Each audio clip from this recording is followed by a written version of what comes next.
নির্বাচন জিনিসটা কেমন জানুন, এক দেশ আসিন এক রাজা, খুবই ভালো রাজা। তো রাজা চিন্তা করলো, আচ্ছা আমি একটু দেখি মানুষজন আমার কতটা ভালোবাসে আর কতটা অপছন্দ করে।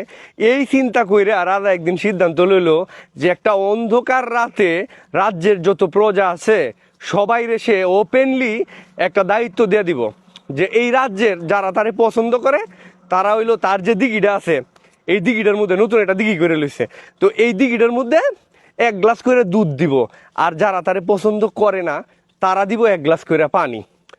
তো এরপরে বোঝা যাইব, পরের দিন সকালবেলা বোঝা যাইব যে রাজারে মানুষ কতটা ভালোবাসে। দুধের ঘনত্ব যত বেশি হবে ভালোবাসা তত বেশি, রাজা এটা বুঝা যাইব যে ঠিক আছে আমারে মানুষজন পছন্দ করতেছে।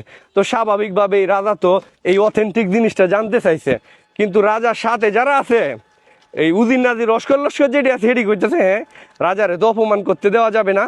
এর আগে বাড়ির গিয়ে হামলা করে থইছে, থ্রেটমেট দিয়ে থইছে, তোরা যদি কোনোটা খালি ফানি লয়ে যাস তাহলে কিন্তু বংশ নির্বংশ করে এলাম, চিনস না তোরা আমরা কিন্তু রাজার বাড়ির লোক, উস করে কামডুম করিস। তো রাজা কিন্তু এইসব কিছু জানে না, তো মাইনসে কইতেছে আচ্ছা এটা পরে বুঝা যাইব, রাইতের খেলা রাইতে, উস্তাদের মাইর তো শেষ রাইতে। এই পরিস্থিতির মধ্যে সেই চিরপ্রতীক্ষিত মাহেন্দ্রক্ষণ আইলো, সেই রাত আইলো। রাতের বেলা যারা রাজারে পছন্দ করে এরা চিন্তা করতেছে, আচ্ছা এটা আমরার রাজা, আমরার রাজ্য, আমরার দিঘি, আমরার জনগণ, দুধের কি আর অভাব হইব, বেহেই তো দুধ দিবই।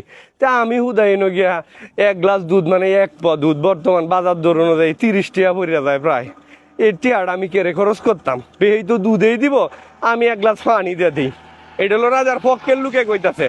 আর রাজার উজির নাজির যারা আছেন হেরাও কইতাছে, কয় দুধের কি আর অভাব হইব, জনগণে দিব, আমরা দুধ দেন লাগে কি কারণে। এই চিন্তা ভাবনা করে সবাই 1 গ্লাস করে পানি দিছে।